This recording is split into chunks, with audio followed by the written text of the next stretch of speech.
some nut bolt tightened by Mr. Kumar. He's kind of alleging. No. JDS split ಮಾಡಿದೆ. Mr. JDS and Kumaraswamy is alleging this, sir. Kumaraswamy and JDS are all only politics. ನಿನ್ನೆ ಕುಮಾರಸ್ವಾಮಿ ಅವರು ಮಾಡಿದ್ರು, ಈಗ JDS ಏನಾರು ಮಾಡ್ಕೊಳ್ಳಿ ಬಿಡಿ, ಕುಮಾರಸ್ವಾಮಿ ಅವರು ಮಾಡ್ಕೊಳ್ಳಿ, ಮೇಲ್ಗಡೆ ಕರ್ಕೊಂಡ್ಬಂದು ಮಾಡಿಸ್ಕೊಳ್ಳಿ. I am least bothered about it. ನಾನು ಎನ್ಕ್ವೈರಿ ಮಾಡಿದೆ, ಅವ್ರು ಯಾರೋ ಪೊಲ್ಯೂಷನ್ ಕಂಟ್ರೋಲ್ ಬೋರ್ಡನ್ನ ಮಾಡಿದ್ದಾರೆ. But still I have said DC employment is important. Whatever is there, like give them an opportunity. ಅವರು ರೆಕ್ಟಿಫೈ ಮಾಡ್ಕೊಳ್ಳಿ. ಅರ್ಥ ಆಯ್ತಾ? ನಮ್ಮಲ್ಲಿ ಎಂಟರ್ಟೈನ್ಮೆಂಟ್ ಆಗಬೇಕು, ಮತ್ತೊಂದಾಗಬೇಕು. ನಾನೇ ಹೋಗಿ ಅದನ್ನು ಇನಾಗ್ರೇಟ್ ಮಾಡಿದ್ದು.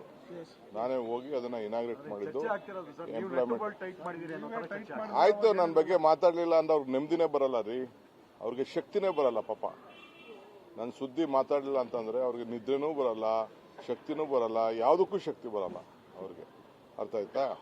ನಾವು ನಮ್ಮ ಡ್ಯೂಟಿನ ನಮ್ಮ ಸರ್ಕಾರದವ್ರು ಮಾಡಿದ್ರೆ ನನಗೆ ಗೊತ್ತಿಲ್ಲ. ನಾನೇ ಫೋನ್ ಮಾಡಿ DCಗೆ SP ಗೆ ಹೇಳಿದ್ದೀನಿ, we should not look at, we have to look at a law. ಏನಾದ್ರು ತಪ್ಪಾಗಿತ್ತು ಅಂದ್ರೆ let rectified, you have to ಅವ್ರಿಗೆ ಆಪರ್ಚುನಿಟಿ ಕೊಡಬೇಕು ಅಂತ ನಾನು ಹೇಳಿದ್ದೀನಿ. ಇಷ್ಟು ಮಾತ್ರ ಗೊತ್ತು.